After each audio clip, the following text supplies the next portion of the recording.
Hotel de Milan is one of the finest hotels in the city, a perfect residence for the high society. It stands in the heart of Milan, close to La Scala and Piazza Borgo. The Grand Hotel de Milan was inaugurated on 23rd May 1863. The building, designed by the architect Andrea Pizzala, offers all the comforts and technologies, always preserving the old charm of a noble 19th century Milanese residence. The hotel has offered several services for diplomats, businessmen and nobility, such as postal and telegraph services since its birth. This is a reason why it has always listed names of international renown among its guests.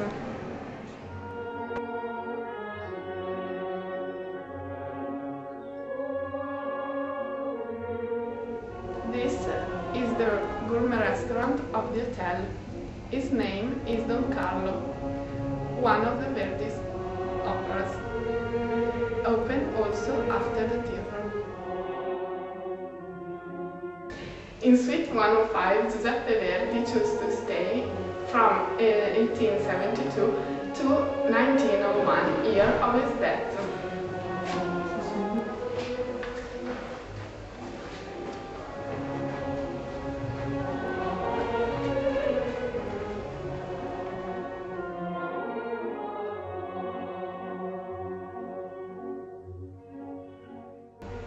He chose to stay here, alternating his working life in the city with that of the peacefulness of his country residence in Sant'Agata near Parma.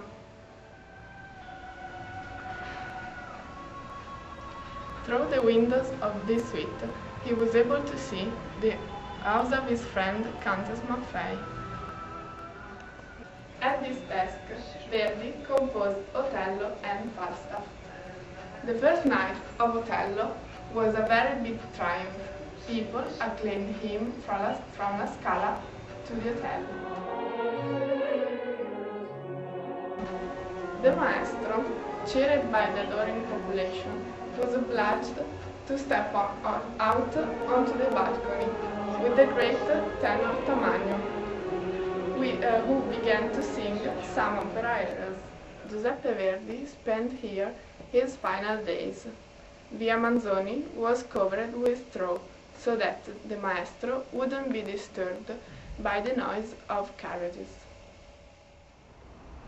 Since the day of his death, this apartment has remained untouched. His memory is still alive.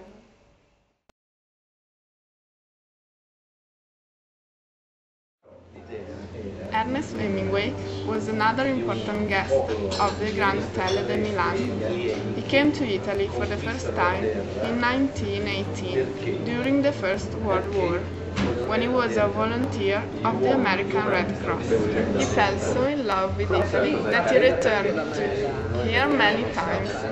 Not only Milan, but also Genova, Cortina and Venice gave hospitality to the writer.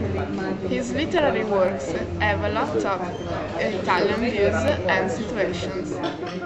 During his stays in Venice, in Harry's bar, he used to ask for a martini cocktail that Cipriani created for him. The barman of the Grand Hotel de Milan perfectly prepared the same cocktail under his skillful instruction.